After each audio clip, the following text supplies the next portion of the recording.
Hello, our friends, Evolutionary Energy Arts family. And welcome back for more punishment.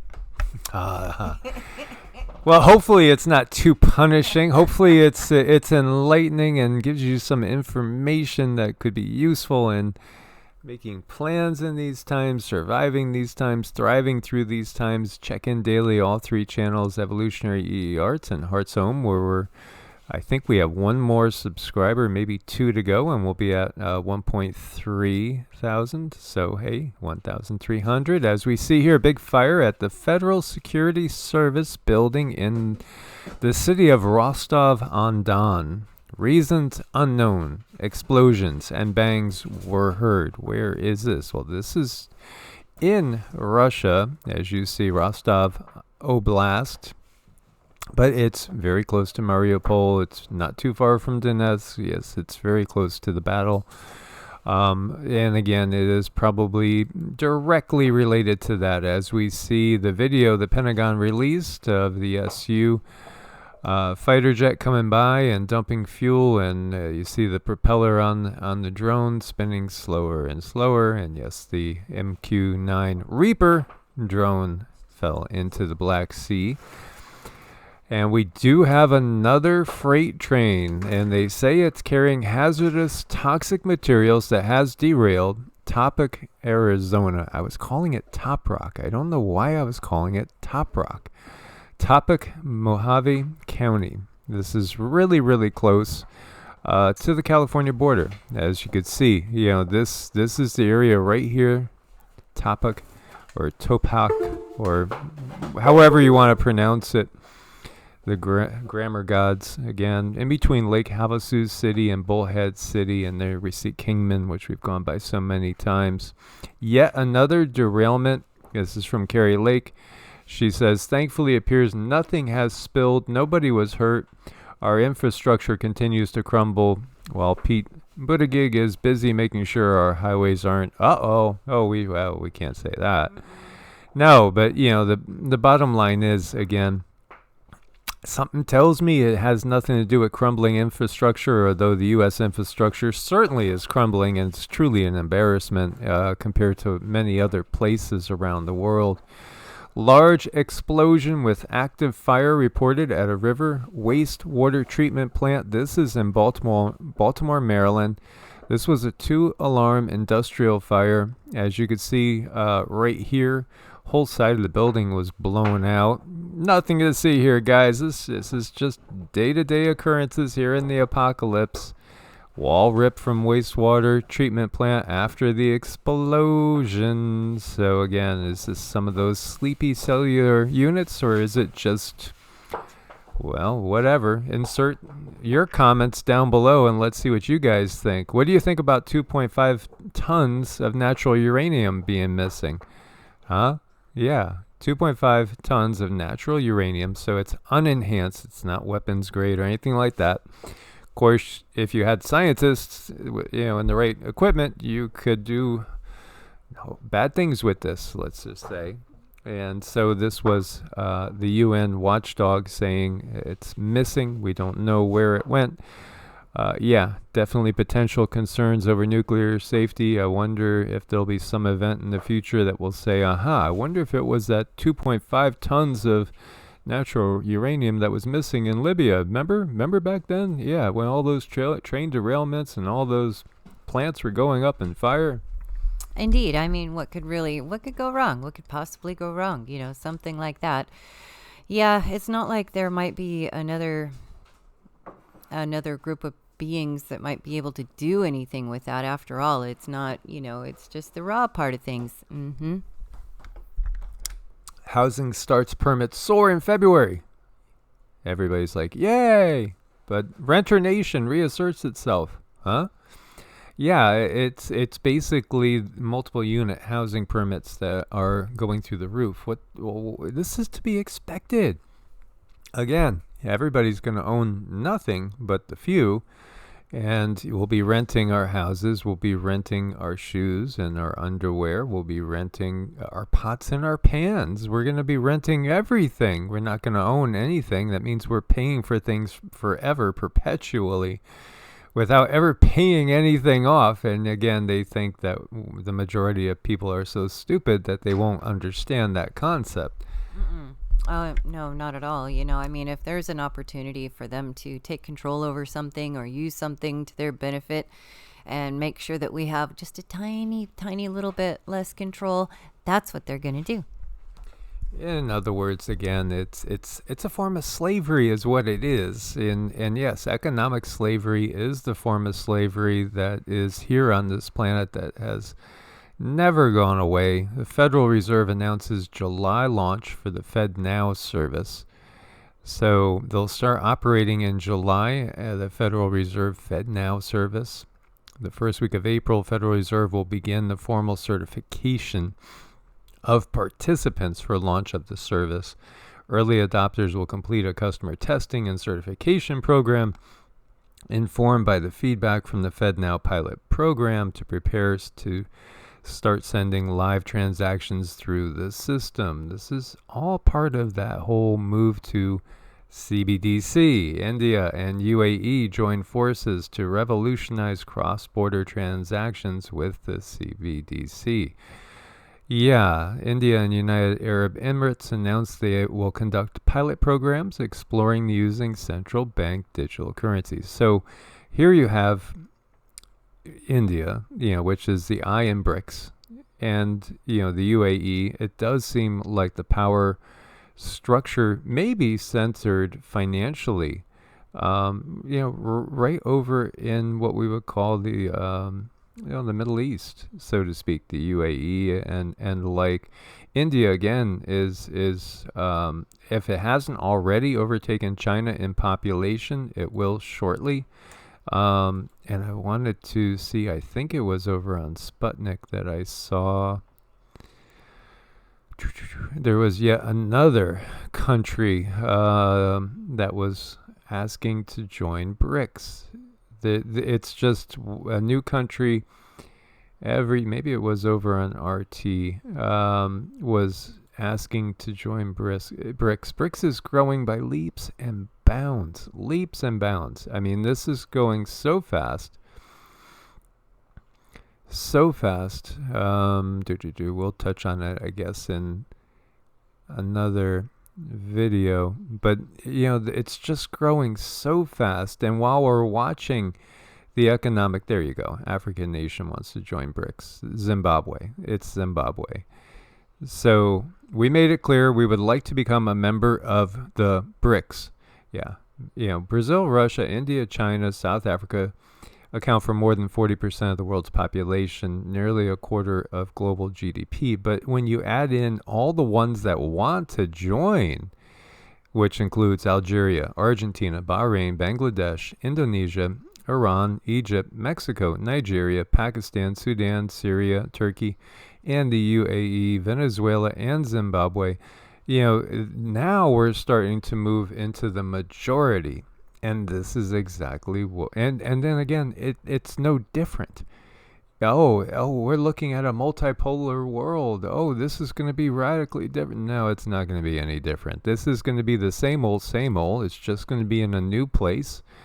But we're still talking about the same system. By the way, the egg bubble has burst. Look at that. Egg prices coming down, even with the bird flu and everything going on. Well, I'm seeing more and more people saying all the time, does it seem like the streets are a little empty? Does it seem like the cities are a little bit empty? There's a big, we're right in the middle of so much going on right now. And in a way, it's kind of like watching Ryan Hall's cold wave that's coming to descend on the country. And this is a cold wave that we should take note of because, again, everything is starting to flower where we are right here. The Texarkana area is flowering, it's blooming, it's blossoming. It feels like spring, and yet we're going to get down to around freezing. We might be below freezing, and that's going to affect all these beautiful fruit trees that are blooming right now. And anybody that's trying to get things planted and thinking about, again, it's another blow to the food production zone.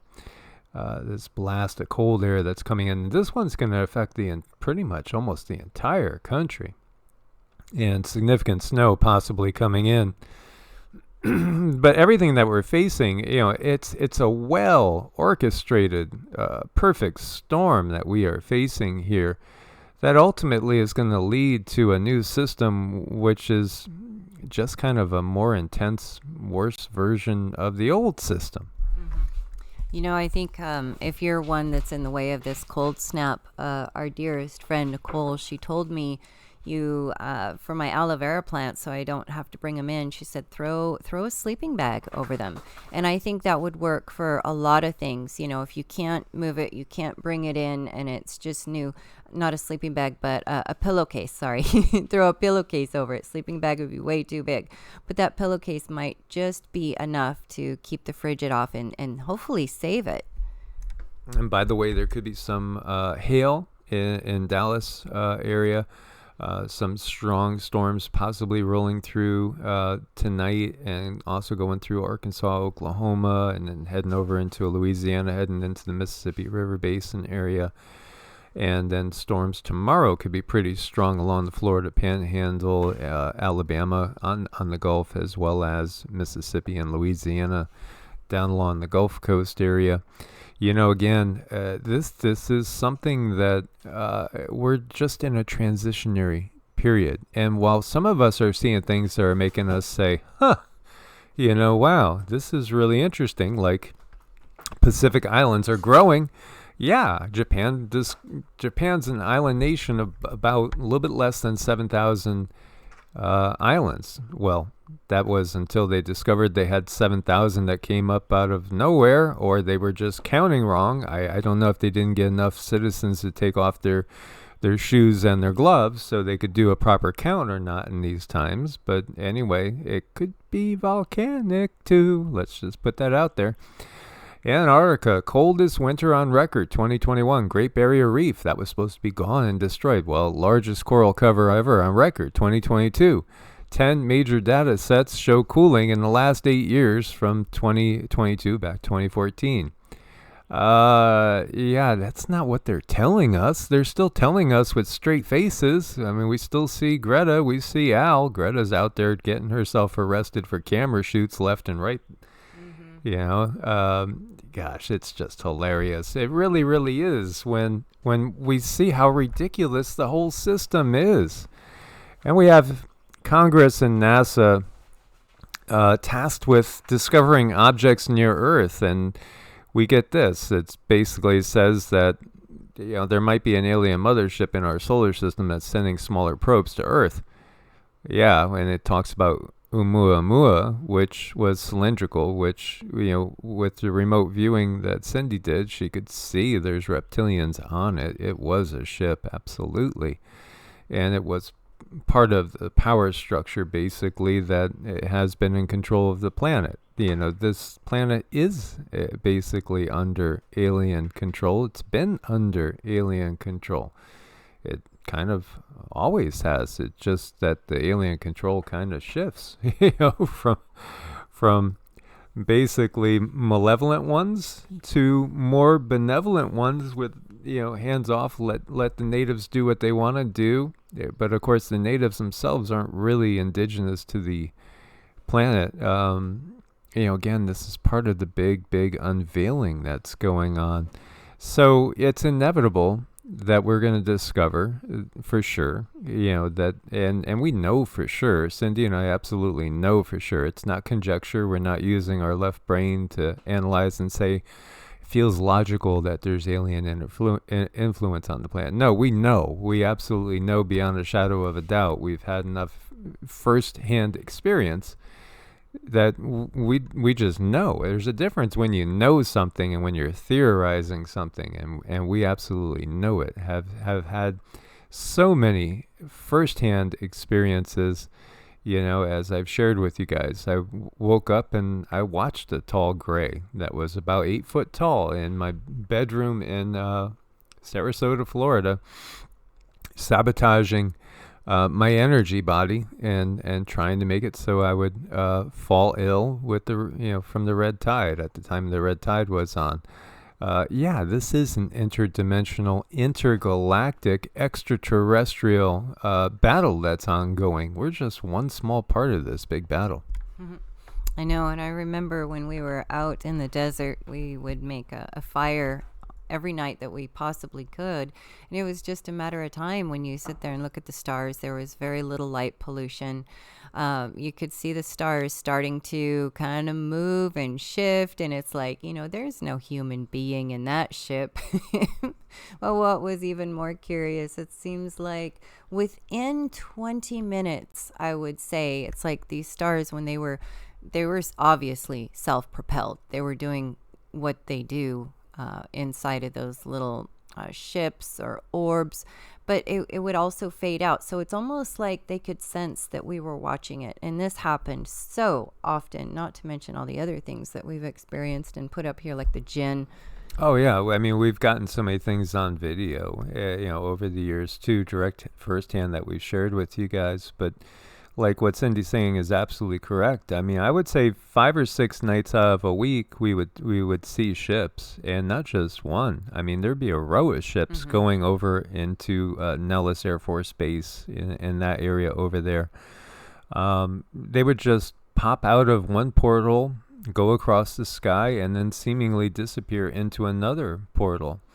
And, this is just a regular occurrence. And so if you guys are up around Pahrump, Amargosa Valley, going up towards Tonopah Beatty, Goldfield area. Yeah, Goldfield, Tonopah Beatty, that whole area, all you got to do is just get out. I mean, we love to take the truck out there and just, when it was pitch black, just, go hop in the back of the truck and, maybe put a couple blankets down, that way you don't get any scorpions crawling on you or anything like that, tarantulas, etc.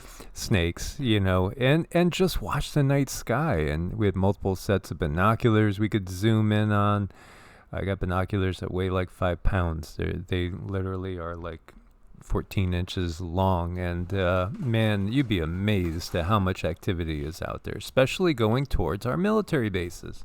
It was absolutely the best entertainment. It was. I mean, I'm not crazy about the desert, but the peace and the observation to be had in the desert. And this guy's doing some observation on his mobile observation platform. He sees you. The gods are watching me, he says. The gods are watching me. I tell you, it's true. There are beings on the other side of that see-through material that are watching everything I do. I know, and he has a platform that rotates all the way around, so he's a really lucky guy. He gets to see everything, knows all, sees all, hears all. And then there's this little guy who found himself on a foreign planet, unable to stand because of the stuff that's underneath his hooves. But another being who knew a little bit more and knew a little bit better has helped him find his footing again. Absolutely. So thank you guys for your support over on Patreon and also over on Ko-Fi, where you could do one-time support or monthly, just like Patreon. It's just by changing the number of coffees. As always, stay prepared. We look forward to your comments. And thank you for sharing these videos. God bless and namaste. Namaste.